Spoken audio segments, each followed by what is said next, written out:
So the fund has a very unique structure in that it can actually source wine from its, so to speak, own merchant company. This provides advantages for the fund and for its investors, both when the fund acquires a wine, because it's able to access certain markets that it wouldn't otherwise be able to, and also at the time of resale, because it's able to sell through various distribution channels, not just other merchant companies, but private collectors, hotels, or restaurants. So the merchant company, the Wine Source Group, is an independent, separate legal entity. It operates completely independently from the fund.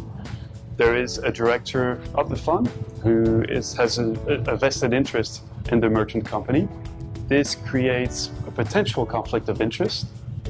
However, we believe this is mitigated by the processes that we have in place, which ensure that the fund only seeks the most competitive price at the time of sourcing and at the time of selling a wine. So it has a choice between, obviously, the merchant company or other merchants, or even the live exchange. And depending on where it sees the best opportunity, the directors of the fund will make sure that that is respected. When we applied for the license with the MFSA, it took us a lot of time to actually cover that point with them to make sure that we would have safeguards and firewall in place.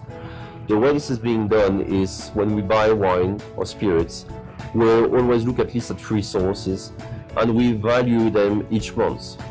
Today we know that consistently since the fund has opened, the fund has been buying well, because it's buying either from Wine Source Group, LiveX, or other merchants. And each time we look at the purchases made by the fund in the last 3 years, each time we see that most of the purchases are bringing a net return, which is nurturing the net asset value immediately. So that means that the fund is buying well, because that net asset value is computed by the wine owner third-party valuation process, and so we will know immediately if the fund has made a good purchase or not.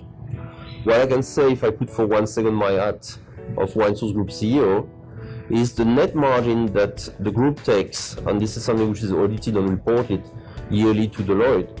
The net margin the group takes on the fund is 1.7%. So when the fund buys from the group, the net margin taken by the group is 1.7%, which is actually very low.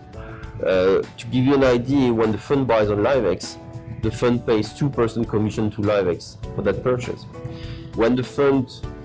With the fund, actually, we don't use brokers, but if we were to use broker on the market, their typical fee is 3 to 5%.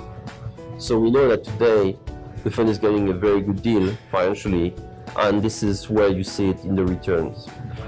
The other part we are actually securing is that each time we look at an asset, we look at where it's going to be sold, and where we see the interest, and I mentioned that in previous videos, is actually that if we were to sell the same wine at LiveX, which is an exchange which is covering the market price, if we were to sell a wine at the price of 100 on LiveX, we do sell it actually in real terms to the group at 105.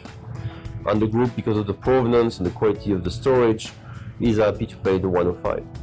So today we are in a situation where on one end the fund buys very well, and this is being shown by the performance. On the other end, the fund is being able to extract superior value because the group is ready to pay a premium for the provenance and the understanding of what type of assets the fund has been buying and how they have been kept and where they have been kept. So this is where we believe actually the ecosystem is mutually beneficial. So I'm pretty comfortable with that. I think all the reports and audits we had are showing that what we are doing is very robust, and that's a conversation which I'm actually very pleased in terms of quality. I think that's one of the real achievements of the fund.